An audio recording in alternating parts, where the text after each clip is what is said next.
Okay folks, here we are again. We're going to get down to some serious work now. We're going to actually plant some seeds. I'm hoping that the quality of this one will be better than the last few. It's, as I say, it's a serious learning curve for me, but I hope I'll improve as time goes on and that you'll bear with me. I'm here at the ready with my toilet roll inserts and my container to put them into, and I'm going to sow some peas for you today. So what we do with the toilet roll inserts is you get your toilet roll insert and you squash it flat, then you turn it the other way and you squash it flat again, so that you're creating a little square tube, if that's not a contradiction. Then you get a scissors and you cut up about 1 inch or 2 at each corner,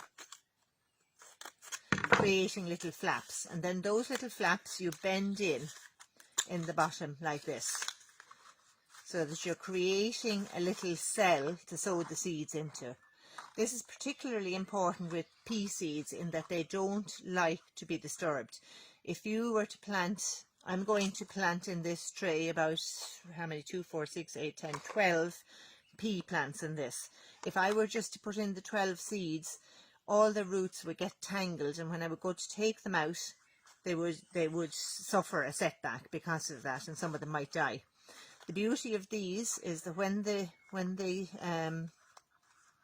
pea grows, you can just lift out the entire little pod out of the tray here and sow it into the ground, toilet roll and all, and the toilet roll insert will rot down, and the peas will grow out through the side of it.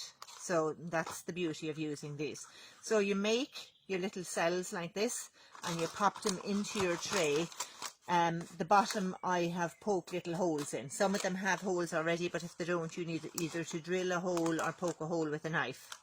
You then get your compost and you fill the cells with compost. And you might notice that I'm tapping the tray onto the table just to get the compost to settle in. You don't want to pack it too tightly, so don't go ramming it down, but you do want to tap it. Then I'm going to get my pea seeds here. I'm using one called Green Shaft, and in this pack there is about, it'll tell you on the back of the pack, and this is a good way of judging how much you need to buy. So in this pack, actually it's torn off, but it would have about a couple of 100 seeds in it. And so you can share these with friends. So pour them out onto your hand like that, and I'm going to put 2 per cell because not every seed germinates. So just pop in 2 into each cell like that, and we will cover it with compost then. And people often ask me how deeply do you plant seeds, and it is very much dependent on the size of the seed. And the rule of thumb is this, that if the seed is 1 inch, that you plant it 2 inches deep. Now very few seeds are that big, but the rule of thumb is that you plant them twice their own depth, 1.5 to 2 times their own depth. So this is a broad bean seed here, so it is about 1 inch in depth. Now that would be a very big seed, so you would plant that 2 inches deep.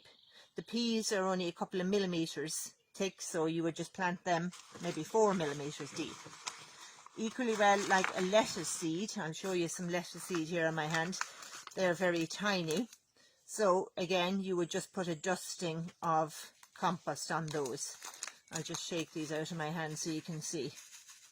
So you can see they're only little tiny things. So rule of thumb, 1.5 to 2 times their own depth, cover them in compost. And I'm just going to use my hand to put it over these and eyeball it. Whereas if it was a smaller seed, I would use a little riddle, which I'm going to show you now. So this is the riddle here, and my riddle is a very fancy one, which I picked up in a second-hand shop, which was an old colander. But anything that will sieve the soil, you see the way it's sieving the soil?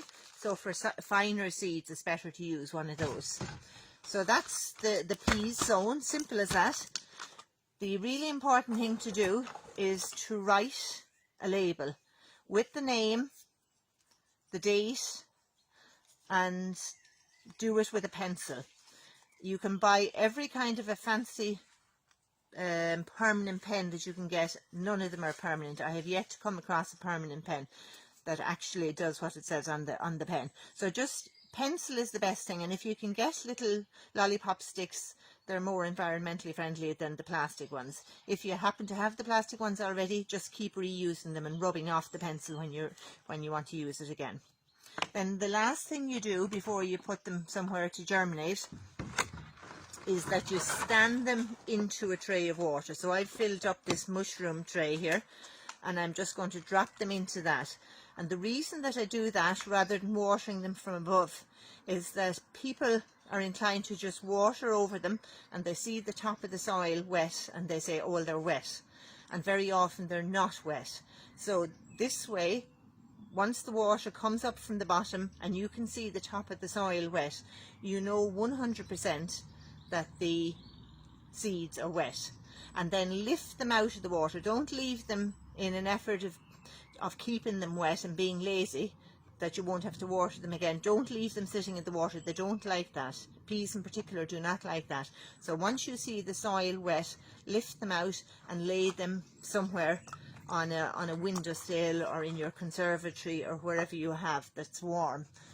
I'll just show you some peas that I planted exactly 1 month ago. So these are a sugar snap pea. Now this is the fancy form of what's called root trainers, and these are little trays. You can buy them if you like, but there's absolutely no need to. So they're like they act in the same way as the toilet roll, in that it keeps each little pea in its own little cell. But as I say, there's no need for you to buy those. But that's what they will look like, and at that point they will be ready to plant out. But you wouldn't plant them out yet because the weather is still a bit cold, and you need to gradually harden them off to the outside conditions, but I'll cover that another day. So that's, I think, enough for you today, and if you have any questions, please give me a shout and I'll try and answer them. Thank you very much, and stay safe.